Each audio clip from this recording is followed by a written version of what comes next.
Negev today, 62 years later, is still in peril, still under threat. But now we know how to respond. Now we have a strong society to stand there. Last year when I spoke about the strength of Israel, I said, because we are at the front line, we know we can fight. We know we can do what we need to do. It can be soldiers or civilians. But that we can do only if we know that we have the full backing of the Jewish people behind us. I use the metaphor of tapping on the helmet. And this is a time when the people of Sderot, the people of Beersheba, the people of Ashkelon, they need you to tap on their heads to tell them, we're here, we're behind you, you're not alone. Because that will determine the outcome of the war. From a military point of view, we have done what we were planning to do in the best effective way. We kept the press out, first of all, not to jeopardize the life of our soldiers. We're paying a certain price for that in terms of the pictures, but there's a way to negate that. We started with air operation to soften the target, so to speak, and then we dissected Gaza into 4 different segments. Now you have to understand something about Gaza. 3 years ago, we left Gaza, it was open for the Palestinians to pursue statehood, to pursue a different future. All the passages were open, Palestinians came to work in Israel. We handed them on a silver platter our greenhouses, 8 settlements they could use. But no, they decided differently. Hamas took over, regular democratic elections. That's the Trojan horse syndrome, you know. You bring the Trojan horse into the city, and then the warriors come out and destroy the society from within. Hamas and Hezbollah, in the vernacular, in Arab vernacular, are not called freedom fighters. They're using the word in Arabic among themselves, muharabin. Muharabin in Arabic is destroyers. And that's what Hamas is. They destroy. Not for the sake of the Palestinian people, but for the sake of someone who sends them and tells them, you have to destroy Israel. And they're doing it. They're trying to do it. And so, 3 years later, 5,000 rockets later, we said enough is enough. I used to go on television, and Al Jazeera and Arabia, and I warned them every time. I said, don't mess with us. Because sooner or later, it will take some time. We'll reach a point where we say enough is enough, and we're going to kick your ass. And every time you'll mess with us, we'll keep doing it, because you leave us no choice. So first, we gave them Gaza. We left Gaza. No humanitarian crisis, open passages, everything.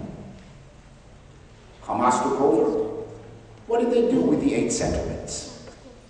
What did they do with the houses? First of all, they destroyed them. They destroyed the greenhouses. And what did they build instead? Launching pads for the rockets. All these northern settlements that we evacuated became launch sites for the rockets. So now when we got in, we had to take those areas first. They're outside built-up areas. But then the whole sinister strategy of using human shields caused them to take the bulk of their weapons and put them under mosques, under kindergarten, under hospitals, under houses. You know, it's an amazing thing. We build shelter, protective shelters for our people in the streets of Sderot, in Ashkelon. Everyone walks with a stopwatch. They got 15 seconds in Sderot, 45 seconds in Beersheba. People living with a stopwatch so that they can run to the protective shelter. And thank God, had only 5 casualties since the beginning of the war. And then, of course, the reporters in the world, they measured the proportionality. Look how many you had. Only 5, and they had 500 dead. 500 dead because they didn't build shelters for people, they built shelters for missiles. You look at a regular house,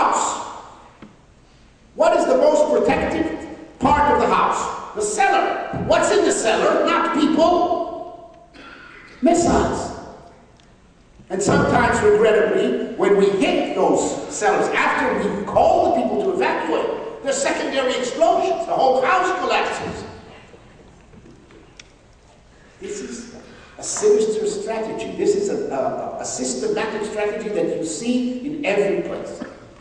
Except that in Gaza, it's much more densely populated than in Lebanon. But you see it in Lebanon, you see it in Gaza, and this comes from the school, the military school of the Iranians.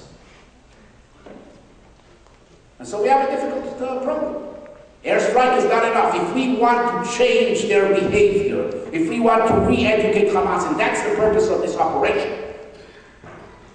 We want to see Hamas removed, but we're not going to do it with this military operation. This military operation is intended to restore deterrence and create a dissuasion effect, so that they'll understand that it's not worth dealing with us. Not because it causes destruction and suffering to the Palestinians that are under their gun, but because they may lose power. And the last thing, the Muslim Brotherhood, Mujahideen Islamiyah, wants is to lose the only territorial entity they have. That's Gaza.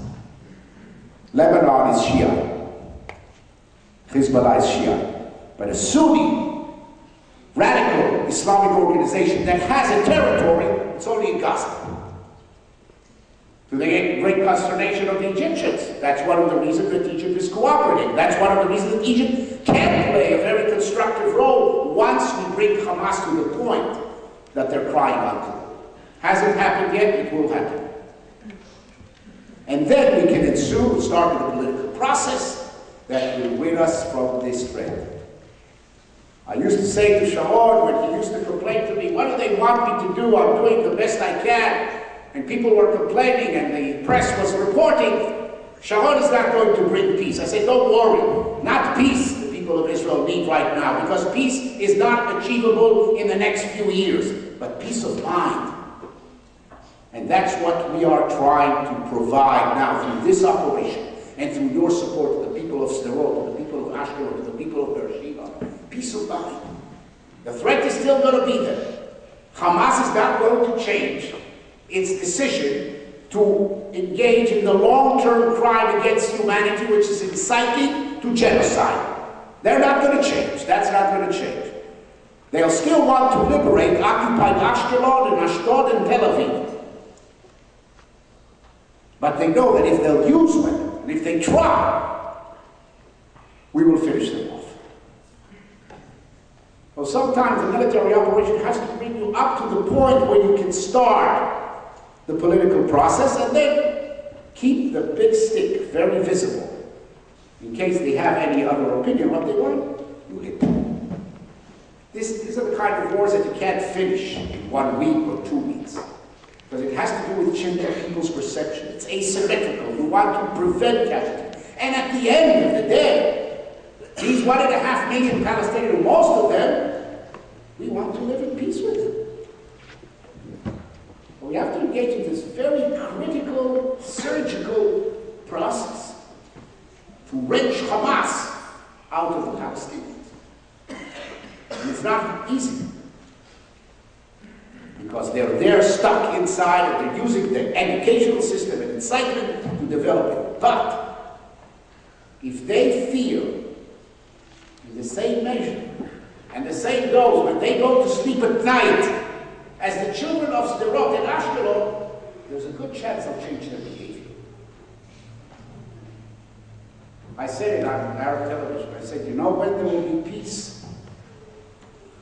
There'll be peace only